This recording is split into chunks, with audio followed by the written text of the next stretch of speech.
답을 줬는데 오피스텔에 이 된다고 했거든. 작년 2020년 12월부터 오피스텔이 주택임금이 들어왔습니다. 그래서 자 주거용하고 주거용이 되려고 하면 어떤 조건이 필요할까? 오피스텔에. 그래서 우리에게 양도희 씨가 전화를 물어보니까 주택연금 담당에 문의해 보니까 실제 거주해야 된다. 실제. 그 다음에 주민등록이 전입되어 있습니다. 그건 가능하죠. 거주하고 가능합니다. 그 다음에 필수 주거시설이 갖춰야 된다. 입실, 부엌, 화장실, 샤워실. 이 세 가지를 사항은 실제 확인하러 간대요.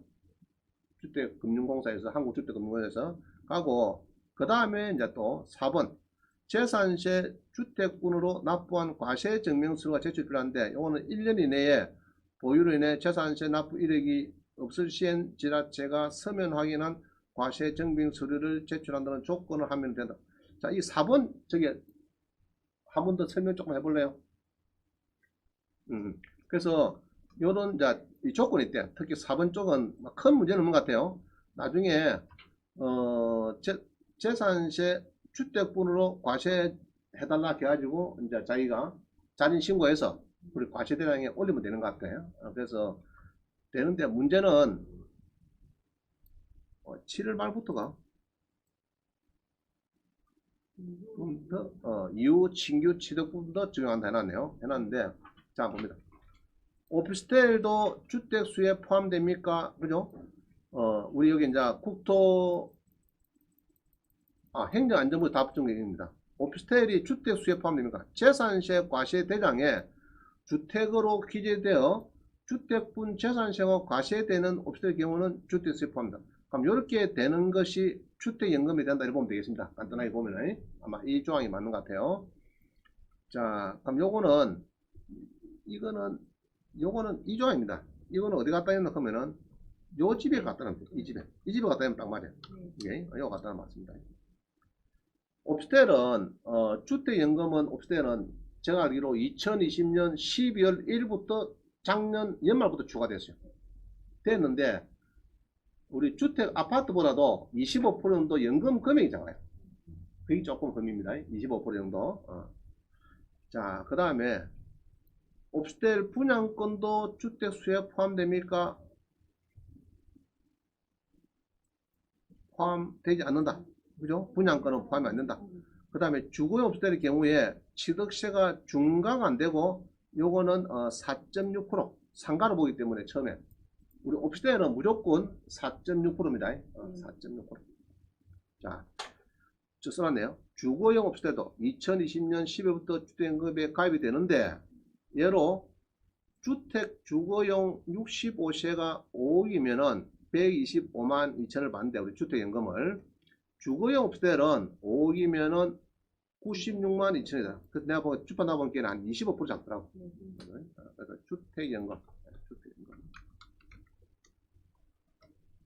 주택연금보다 조금 작더라. 주거용이 조금 금액이 작습니다.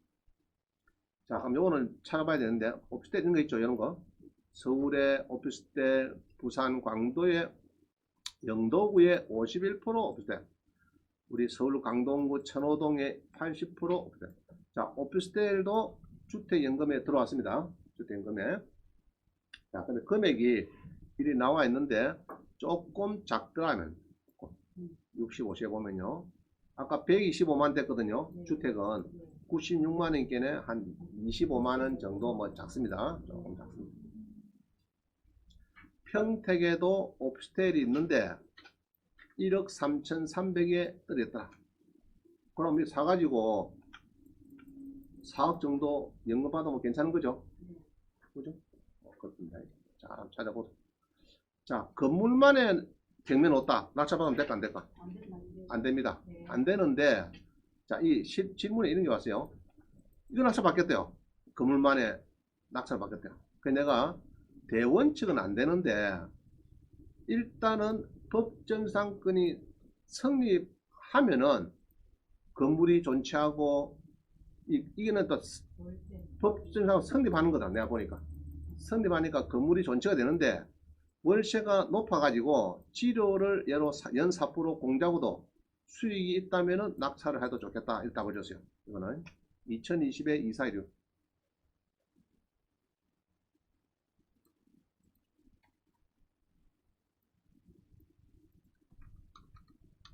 근데 낙찰을 안 받았더라고요. 자, 봅니다. 건물만 매각. 일단은 여러분들은 무조건 넘어가세요. 근데 특이한 경우는 내가 소개를 합니다. 그럼 어떤 경우에, 그럼 5%는 받아야 되는데 어떤 경우 받느냐. 어떤 경우에 받느냐. 여기 보면은, 토지는 빠지고 건물만 한다. 그죠? 하는데, 1550에 미납이 돼갖고 지금 엊그제인데 유찰이 되고 1100만. 숫자는 좋아요. 좋은데, 여기 상가가 있죠? 상가가 있는데, 얘를 월세를 한 80만 받는데, 여기 보면은 이제 건물이 1400이고 여기 2500 전세가 있네요. 전세권 2500 경매에 넣고 이런 건데, 자 봅니다. 소유자가 옷입니다. 그죠? 지금 뭐가 경매되죠? 지금 건물입니까? 건물이 경매가 되는데, 그죠? 소유자가 갖다 틀렸다 당하고 이게 이 같아요. 같고 여기 보면 상세한 설명이 있는데 아마 착공일이 4월, 자 건저당이 4월 7일인데 건축물의 착공일은 아니 1년 전이고 전에 했기 때문에 같은 사람의 법정을 선임한다고 이 생각돼. 본인도 그렇게 하는가 봐. 그래서 낙찰을 받을까 그런 이야기인데 결론이 이래요. 성립하는 걸 보여지는데 전세권은 요번에 말소가 되기 때문에 큰 문제는 없죠. 자기가 김내었으니까. 그럼 지료는 당연히 약 4.5% 줘야 되는데 월세가 지료보다 많다 그러면 이래야겠다. 그래서 자 여기 봅니다. 전세권이 문제가 되는데 전세권을 봅니다. 건물이 경매를 하고 있는데 자 여기 봅니다. 내가 전세권 했어요. 2,500. 내가 경매 넣었어요. 그러면 전입이 되어 있으면은 모질한 거 책임져야 되죠, 여러분들. 자, 전입이 됐다 안 됐다. 이상. 전입이나 사업자가 됐다 안 됐다. 안 됐죠? 안 됐으면은 요번에 예로 1100에 팔리면은 만족하고 나가야 됩니다. 자, 이해가죠? 자, 전세권은 뭐 큰 문제는 없을 것 같고, 그러면 월세가 예로 7, 80만 나오는데 지료는 뭐 얼마 안 될 것 같는데 이 촌동네 돼가지고 예로 지료가 예로 1억이다 시작 1억이다 가면 연 400만원이죠. 4.5 400만원 보면 한 달에 한 30만원 남짓 됩니다. 그럼 내가 월세를 한 80만원 받는다. 지로 30만원 준다. 그러면은 문제 없죠. 그죠? 그냥 한 30년 끌고 가다가 그 다음에 이제 기간이 끝났어요. 그러면은 땅 주인한테 사가라. 매수 청구 요청할 수 있겠죠. 건물의 가격이 좀 있으면은 그런 겁니다. 그래서 고리 생각. 근데 보통은 건물을 낙찰받는 경우는 잘 없어요. 근데 이런 경우는 또 한번 연구해 볼 필요가 있어요. 이런 경우에는 있는데 대출은 또 안 될 겁니다. 당연히 안 되고 좀 특이한 경우입니다. 건물을 낙찰해도 좋을 만한 이제 물건으로 보여집니다. 근데 월세가 잘 나와야 되겠죠. 월세는 안 나오는데 지료만 한 달에 한 30만 줘야 된다 그러면은 그것도 문제죠. 그죠? 월세가 최소 한 60만, 70만 나와야 되는데 안 나오고 한다 그러면 그건 문제 되는 거예요. 자, 봅니다. 그 다음 46번. 최초 새만국 건저당이 2010년 11월 27일.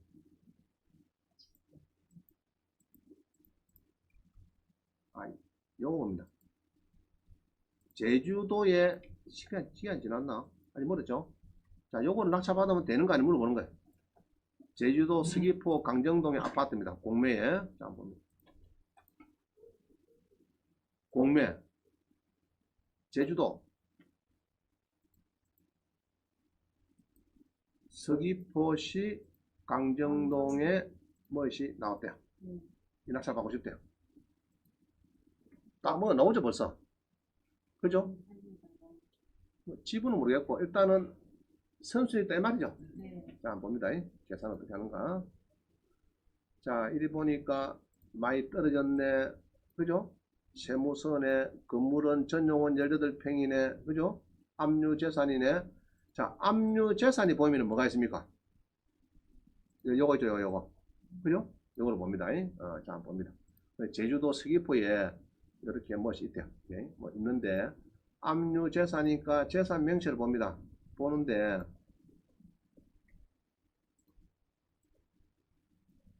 일단은 건물은 지분 아니죠? 전용 18평. 대지 거는 지분이라도 그건 상관없죠? 건물의 지분을 이야기하는 게 좋습니다. 전용 18평. 분양은 뭐 24평, 26평, 평양 되겠죠? 자, 그래 되는데, 이 시가 뭐시 등록이 돼가 있더라. 2016, 이거 잘 기억하세요. 2016년 2월 5일. 자, 2016년 2월 15일이고 쭉 보니까, 자, 여기 있네. 전세권자가 2016년 2월 16일에 그죠? 8,500을 했습니다. 전입도 뭐 같이 비슷했네 그죠? 전입도 하고 전세권도 하고 살고 있다는 살고 있는데 배분요금을 안 했어요. 이야기는 뭡니까? 네, 낙찰을 받겠다면 낙찰한테 그럼 여러분 100% 책임져야 됩니다. 8,500을 그럼 낙찰가를 이 날짜보다 빠르죠? 빠르냐 지금 은행보다 한 일주일 빠른데 이 사람이 배분 요구를 전세권자가 안 했다 이렇기 때문에 요거는 8,500원 여러분이 분명히 책임지셔야 돼요. 뭐 다른 거는 막 큰 무리 없습니다. 뒤에 붙은 거 이거는 막 별 문제 없고요. 일단 8,500이 그래서 결론은 전세권자 및 대항님 입장에서 권리증거 배분 요구를 종기되냐 이또 뭐고 철회했기 때문에 자 철회했기 때문에 최선순위 전세권은 매각으로 소멸 안되고 매수는 자 처음에는 배분이 했는 것 같아요. 해가지고 배분 요구 종기를 이전에 돈 들어 해가지고 했다가 다시 걷어갔어요. 그러면은 8,500원 낙찰해서 받겠다 이 말입니다. 처음에 줬을 때는 자산 가격 주소 해놔놨고 지금 다시 빼들어갔으니까 서로 안된 거 똑같죠. 그럼 8,500이 선순위다 보면은 요거를 우리가 낙찰받으면 좀 곤란하죠. 자 4천이다 그러면 8,500 1억 2,500 똑같네. 남는 게 없으니까 살 필요 없는 거야. 그러면 예상 낙찰가는 8,500이니까 한 500만원 하면은 9천만원 1억 2,500이나 9천만원 뭐 그러면 적당하거든요. 막 그러면은 막 어느 정도 되겠다. 이게 뭐 대단한 도 아니니까 막 그리 봅니다. 그래서 낙찰 받으면 안 된다는 합니다. 이해가시죠? 요번에 낙찰 받으면은 1억 1,700이 된다. 이해가시죠? 자, 넘어갑니다. 공고 후 수정 내용. 자, 요게 중요한 겁니다. 우리 구독션은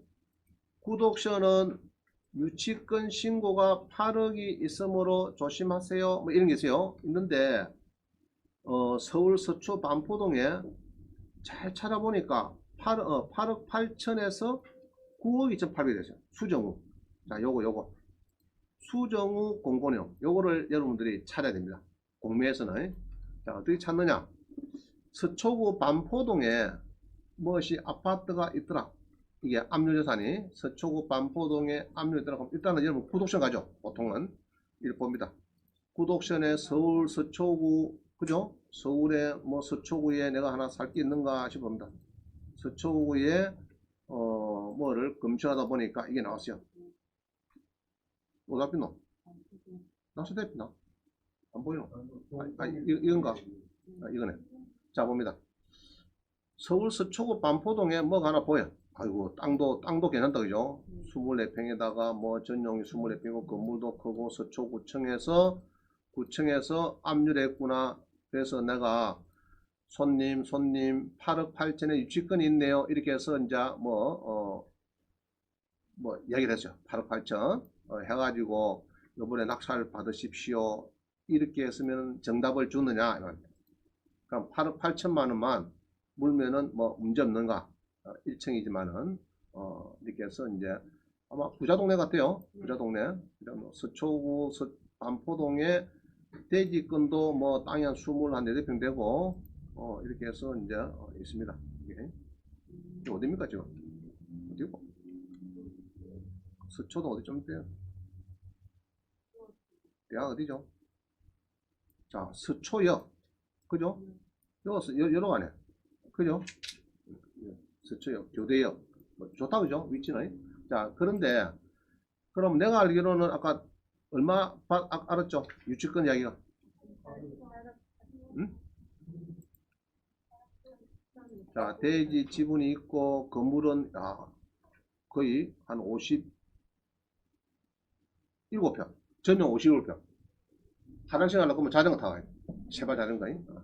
자, 이런 건데, 이거 보니까 쭉 이렇게 보다가 손님한테 설명했죠.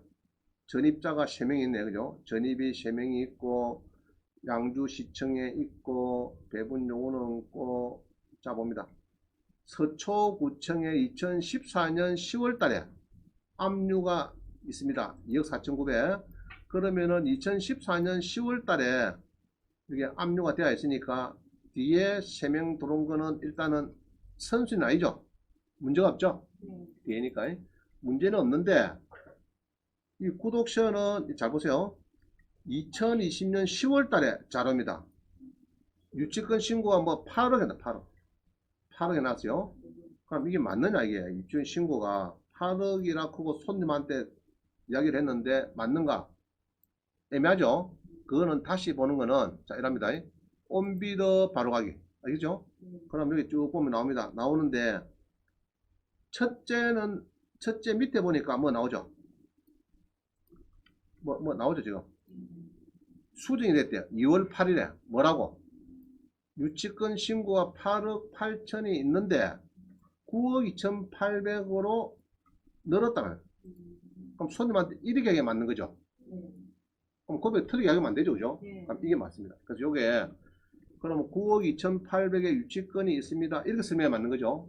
그래서 이렇게 수정이 들어온 거를 구독션은 아직까지 연결이 잘 안 되고 있어요. 그래서 항시 공매는 구독션을 일단 보더라도 낙찰 받는 거는 일단은 온비드 가서 한번 더 봐야 돼요. 자, 요것도 보고요. 그 다음에 입찰 정보에 가면은 지금 요건 안 보이는데 여기 보면 파란 단추가 있어요. 재산 명시하는 거. 그거를 꼭 봐야 됩니다. 일주일 이내에 보여줍니다. 일주일 이내 공매되기 전에 지금 날짜 멀어서 3월 8일까지 안 돼서 그러는데 좀 있으면 나올 겁니다. 일주일 이내. 물론 아까 내용하고 비슷할 건데 일단은 요거부터 여러분들이 잘 챙겨야 된다. 아까 수용 공고 잡히나. 자, 물건 세분에 관해 있네. 세분 처음에 화면에 요거를 잘 찾아가지고 요거를 인식해야 됩니다. 캐치해야 됩니다. 9억 2,800 틀리죠? 9억 2,800. 그럼 아까 8억 큰 거하고 벌써 8억에서 8억 8천 갔다가 또 바뀐 것 같아요. 그럼 바뀐 거는 뭐냐 그러면은 이런 것 같아요. 유치권은 소유자한테 내놔 했거든요. 8억을 달락했는데 이제 소송할 때 판결문이 소송 접수 때부터 선고 때까지는 연 5%, 선고되면은 줄 때까지 연 12% 이런 이제 판결문 조항이 있거든요. 아마 그 이자가 자꾸 붙은 것 같아요. 내 느낌에. 공사급이 자꾸 뿌라붙은 게 아니고 이게 8억이다 보니까 연 12% 이렇게 내놔라 그런 판결문에 그 연체 이자가 그 조항이 있는데 근데 피고가 소유자이기 때문에 낙찰자 피고는 아니거든요.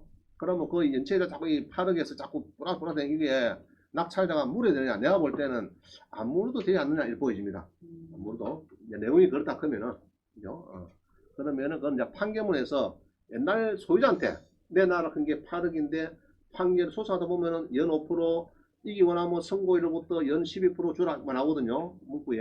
그것 때문에 늘어나는 건. 자, 우선 요런 수정된 거를 찾아야 된다. 요런 거를. 알겠죠? 찾고 재산 명시하는 입찰 정보에 가서 지금 여기서는 안 보이는데 이건 파란 게 있어요. 새로 수정된 거. 그거를 보고 결론을 지어야 된다. 그게 중요합니다. 자, 설명 들었어요. 자, 그 다음에 봅니다. 48번. 구로구에 서울 구로동에 있는 아파트형 공장인데 어제 연락 왔어요. 요거 낙찰 받으면 됩니까? 이런 겁니다. 33평인데 많이 들었죠? 그죠? 그럼 요런 거는 분명히 뭐가 있겠죠? 서울 사람들이 얼마나 전문가가 많은데 26%까지 아파트형 공장 놔두겠어. 그죠? 자, 한번 봅니다. 18에 11258. 그죠? 이게 마지막입니까? 마지막입니다. 자, 공매죠. 공매에 가서 18에 1125 잘 봅니다. 자, 아파트형 공장이 뭡니까 이거? 뭘 아파트형 공장이고?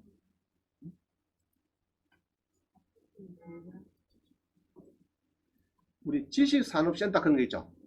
그게 이제 아파트형 공장입니다. 보통 법률 용어는 지식산업센터 그런데 우리가 흔히 아파트형 공장 그죠? 아파트형 공장은 일반 낙찰 많이 받아요. 받고 NPL로도 많이 사고 해요. 서울 같은 경우에는 예로 대출이 자 봅니다. 우리 법인이 주택 아파트 낙찰 받으면은 뭐 취득세가 12%, 뭐 양도세가 70% 사고 막 들었죠. 그럼 아파트 공장 낙찰 받으면 취득세가 12%일까 양도소득세가 뭐 70%씩 나올까 어쩔까? 상가를 낙찰 받으면 어떨까? 법인으로 괜찮죠?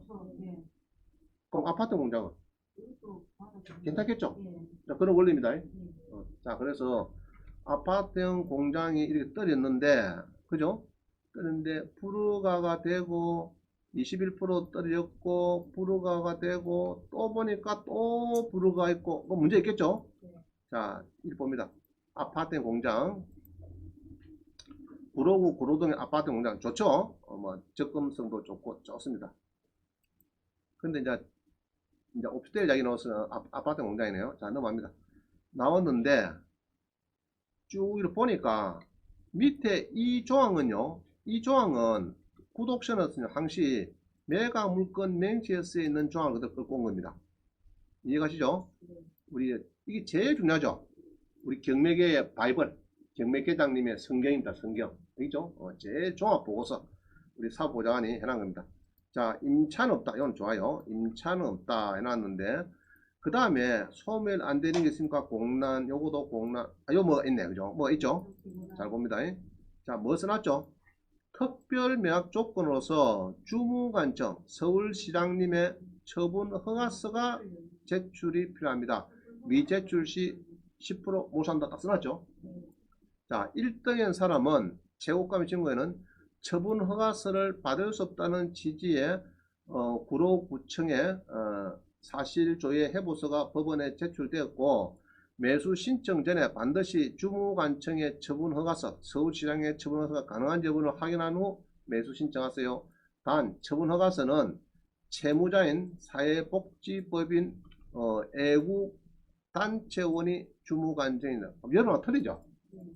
그래서 이렇게 해서 소유자가 사회복지법인이더라. 이런 것들은 예를 학교법인 이런 겁니다. 재단법인, 사단법인 이런 것들은 주무관청에 허가서야 돼요. 예를 경상남도도 경상남도청에 도지사에 허가서가 있어야 됩니다. 없기 때문에 낙찰 안 됩니다. 안 되는데 간혹 되는 거는 제주도 같은 경우는 보니까요. 사회복지법인 뭐 이런 데 보니까 예로 낙골당이 나왔어요. 그럼 낙골당에 종사하는 법인이 유사한 낙골당을 이제 제주시하고 언어를 맞춰가지고 자 이런 거죠. 사회복지법이 뭡니까? 간단히 말하면 고아원 이런 거죠. 고아원 이런 건데 고아원에 예를 낙찰받아서 애들 다 30명 있는데 나가라 이럴 것 아닙니까 지금. 그러면 서울시가 문제 생기잖아요. 고아원에 거다가 경비를 대고 막 1년에 매년 돈을 닦아놓고 있는데 뭐 낙찰받았고 전부 다 나가라 하고 뭐 고아원 애들이 서울시장한테 서울시장 방에 오서 30명 눈 자겠다 하고 못 잡힌 거야 뭐. 그러니까 문제인 겁니다. 그러면은 그런 데는 큰 고아원에서 자 우리가 시장님 우리가 큰 고아원에 방이 지금 많이 남았습니다. 남고 지금 다 일단 12살 넘은 거 다 갚이고 시설의 절반이 놀고 있으니까 요거를 우리가 낙찰 받아서 우리가 좀 흡수를 해서 고아원 30명을 우리가 할 테니까 경비를 이제 이제 이건 안 되니까 우리한테 좀 좀 승인해 주십시오. 그럼 가능하겠죠? 그런 겁니다. 그런 거 아니고 일반들이 낙찰을 못 받는. 그게 다 불허가 됩니다. 요거는 입맛 다시 받자 안 된다. 이해가죠? 이런 게 특수 물건인데 요거 특수 물건은 457만 보면 학교법인입니다. 학교법인의 임야가 45억인데 요것도 1% 들었어요. 1%. 낙찰 받으면 되겠죠? 학교법인 건데 그리고 학교법인의 주무관청, 교육부 장관의 무슨 승인이 떨어야 됩니다. 그거 안 받고는 안 됩니다. 보통 10% 뛰어요. 이런 거는 특수물건에 조금 깊게 공부하실 분은 요 457강 보시기 바랍니다. 상세한 내용이 있어요. 자, 여기까지입니다. 가지고 오늘 수고 많으셨고요. 여러분들이 고생하는 거는 다른 거 없습니다. 요런 거를 위해서, 그죠? 백세 시대를 위해서. 자, 오늘 뭐 했죠, 우리가? 개근대 배웠고, 유학 배웠고, 그죠? 지분 배웠는데, 특히 여러분들 7번, 요거를 잘 연구해가지고, 노란 거 요거 동영상 좀 보시고, 요 100건 정도 분석해 보세요. 저처럼 이렇게 분석해갖고, 낙찰된 거 100건을 찾아갖고, 좀 돈 괜찮은 거 쭉 분석해 봅니다. 그럼 어떤 거는 수익률이 50%밖에 안 되고, 어떤 거는 500% 되고, 이런 게 있어요. 그런 거를 잘 찾아가지고, 여러분들이, 해보면은, 아마 지분만 잘 연구해도, 여러분들이 전국 어디 가서 먹고 사는데 지장 없어요. 지장 없고, 그 다음에 실업자들, 특히, 실업에 관련되는 분이 많이 있으면은, 원장님한테 연락처 받아서 전화는 하지 말고, 테이프 카드 하나 사지 말고 살짝이 하라. 살짝이 이런 게 많이 있습니다. 많이 있고, 그 다음에 공매의 주택연금조도 여기 내가 이어놨는데 지난번에도 보냈는데 오늘도 또 보냈습니다. 이 시간에 없어가지고 이렇게 막 해놨는데 설명을 하고 다 뽑아놨는데 원장님 많이 뽑아놨죠? 시간만 좀 길면은 천천히 제가 막 요거는 돈이 되고 안 되고 이건 다 답을 해줄 건데, 그래도 그나마 돈 되겠다 그거 좀 별 문제 없다 위주로 많이 뽑아놨어요. 한번 보세요. 낙찰 받기 전에 이런 겁니다. 제가 이렇게 설명을 해도 답사를 일단 가셔야 돼요. 여러분들이 3분 4분 가서 유치권이 있는지 뭐가 있는지 문제가 있는지 없는지 100% 여러분 체험해야 됩니다. 원장님이 강의하는 거는 면책 조건입니다. 내가 분명히 얘기했어요. 자, 본격에 문제 없었어. 아파트가 낙찰 받았어요. 근데 문을 두드려 보니까 외국인이 살아. 전세가 4억이래요. 선순위가 이 파악이 안 됐어요. 전입세대는 안 나오고 그런 게 있을 수가 있죠. 그래서 답사를 하고 여러분들이 여러분 책임만이 들어야 됩니다. 알겠죠? 절대 원장님한테 핫살 돌리면 안 됩니다. 원장님은 답사를 안 가고 일단은 강용을 하기 때문에 일단은 아웃라인만 일단 설명하는 겁니다. 그럼 여러분들이 답사 가서 문도 두드려 보고 저게 뭐가 문제가 있는지 없는지 몇 분 다녀보고 해야 됩니다. 그렇죠? 그래서 보통은 평일 또 가보고 주말도 가보고 오전에도 가보고 저녁에 밤에도 가보고 한 4번 정도는 가야 돼. 4번 정도는. 알겠죠? 그래가지고 무슨 문제가 있는지 찾아내고 이래야 되는데 그런 것도 안 찾고 그냥 막 구독자만 덜렁덜렁 보고 이런 강의해 비는데 그것만 갖고 100% 믿으면 안 됩니다. 알겠죠? 책임은 내가 다 진다 생각하고 여러분들이 비장한 각오로 임해야 됩니다. 낙찰 받을 때는. 알겠죠? 너무 어려운 말했나? 자, 고생하셨고 하여튼 뭐 물건은 많습니다. 하다 보면 돈이 없어 그렇지 물건은 꽉 찼어요. 그리고 소액 있는 사람은 특히 지분에 관심을 많이 가지고 여러분 달려주면은 아마 좋은 수익률이 연 100%씩 달성할 수 있는, 여러분 기쁨만 배우면 돼요. 그렇죠? 저한테는 기쁨 배우고 수익은 여러분들 사서 하면 됩니다. 자, 마치겠습니다.